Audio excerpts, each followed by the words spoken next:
For more Marathi cinema and gossips, hit the bell icon and never miss a video from Lehre Marathi. Amitabh बच्चनने Sairat नुकताच पाहिला आणि त्याच्या तो प्रेमातच पडला।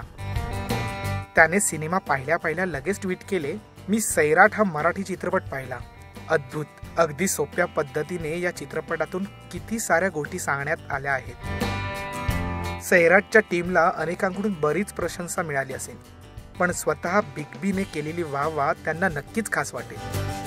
सैराटला अभूतपूर्व यश मिळालं, फक्त महाराष्ट्रात नव्हे तर पूर्ण देशात तो सिनेमा गाजला। अनेक बॉलिवूड तारकांनी सुद्धा चित्रपटाची भरभरून तारीफ केली आहे। त्याचा साऊथ रिमेक बनतोय आणि हिंदी रिमेकही बनणार आहे। सैराटमुळे मराठी चित्रपट सृष्टीचा मान नक्कीच वाढलाय। तर आपण अशीच आशा करूया की सैराटमधील सर्व कलाकारांना पुढे जाऊन खूप यश मिळेल।